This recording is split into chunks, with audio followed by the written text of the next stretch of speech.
tagal mong nawawala. Sikat ka ng araw, singtaas ng buwan, ang taas. Hi! Kamusta?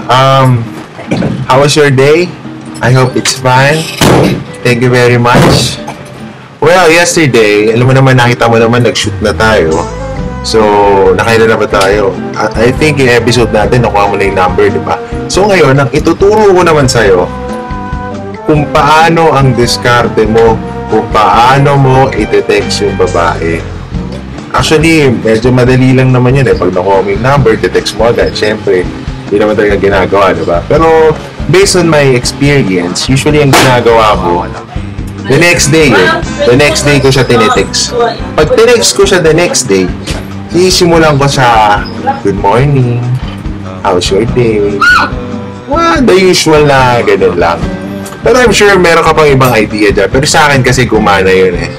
Hindi ko naman sa sinasabing mismo talaga yung mga plano ko. Pero try mo lang, malay mo, gumana.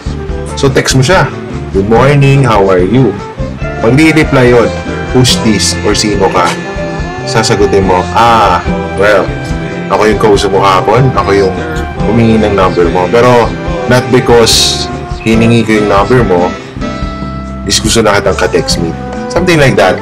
So dapat hard to get ka. Hindi pwede na papakita mo sa kanya na talagang oh my God, hindi ko labat gigil ako sa'yo. Ganun, kasi hindi ka bibenta doon. Medyo parang that's yun. Makawalan lang gana siya yung kausap mo.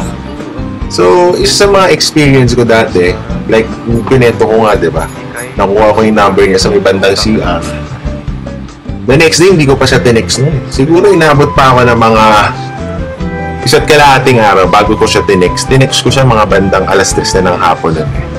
Sabi ko sa kanya, Danica, oops, kamusta ka na? Balita sa'yo. Ang reply niya sa akin, sino to? Sabi ko, ako nga pala yung nakilala mo kahapon. Yung naglagay ng telepono sa table mo kasama ng nanay mo. Sabi niya, okay, ikaw pala yun. So, syempre, yun na yung opener mo eh. So, dapat, ang diskarte doon, dahan-dahan ka lang para medyo graceful entrance. Tapos, huwag mong babanatan ng text. Syempre, dapat pigil-pigilan mo yun. Huwag mong tatadtarin ng text. Kasi, syempre, ang mga babae, ito, share ko lang ewan ko sa iyo mga babae, syempre, alam ko naman na ayaw niyo sa mga makukulit. So mga lalaking nanonood nito, huwag kayong makulit. Okay? Tandaan niyo yan. Huwag niyong kukulitin. Hayaan niyong sila ang makulit. Tandaan niyo lagi yan. Tayo mga lalaki, nagpapagamit lang tayo eh.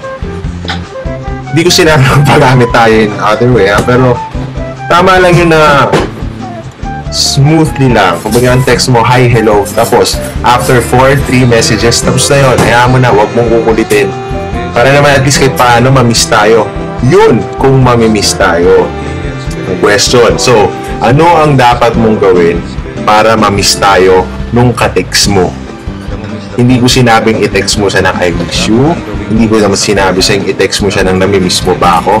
Huwag ganon. Yung tipong pag nag-text ka steady lang, yung parang, hi, kamusta ka na, ganyan, and then magre-reply siya, tapos open a conversation na parang, kasi usually basic yung mga kumain ka na ba, lakad mo, ganyan, gano'n. Lagyan mo siya ng parang medyo kakaiba.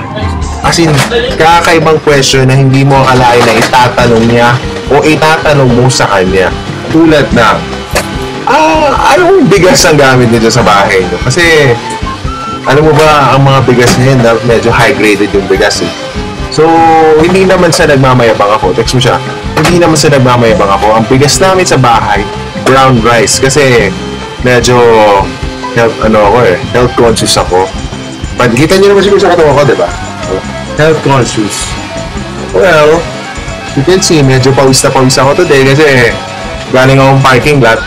Bit-bit ko yung bag na pamangkin ko paakyat. So, medyo pagod ako, galing kaming Katipunan eh. Well, i-share ko lang naman sa inyo para at least may mga matututunan kayo sa akin.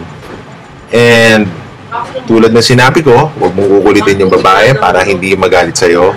Number 2, Meron, vacuum mo. Tubig? Ay, hindi, vacuum mo. Pala. wait lang. Friends, ano ba yan? Okay, we're fixing the mess. Sensya na mo kasi medyo makalat sa aming studio. Yaman na. So, yung ano natin, gano'n na lang po. Yun na lang yun. Yun na yun. So, syempre, ka-textmate mo na. Sabi ko, dahan-dahan lang. Huwag mong tatanda ng text. Hindi porket unlimited text ka, unlimited text mo rin sa kanya. Syempre, makukulitan yung babae. So, huwag gano'n. Mali yun. Tsaka dapat we should treat the person with respect pa rin kahit paano, di ba? Hindi importante. Para naman sa mga kababaihan na nanonood ngayon, huwag po kayo magpapadala sa mga kalalakihan na magaling magsalita. Hindi pwede gano'n.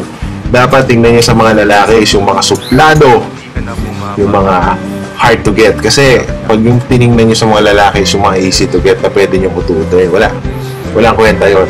Para naman sa mga kalalakihan, ang hanapin yung kababaihan ay yung mga babaeng super sungit. Kasi yun yung mga tipo ng babae na alam mong pangmatagalan yun. So, kung ako sa inyo, huwag kayo maghanap ng babae sa bar.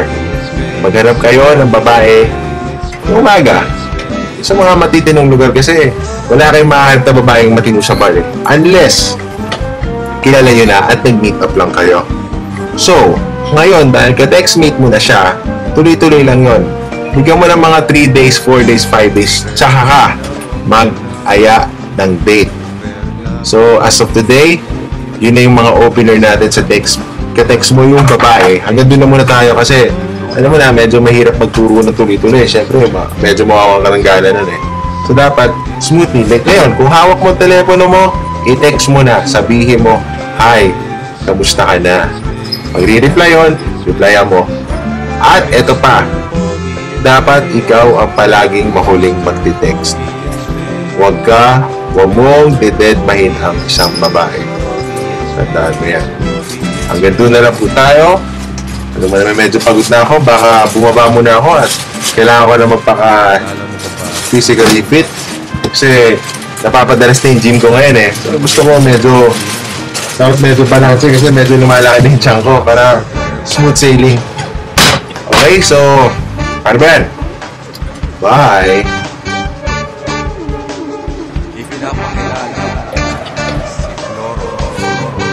Tapos na ako, Chong. Good. Yeah. Okay, good. I'll do some editing now.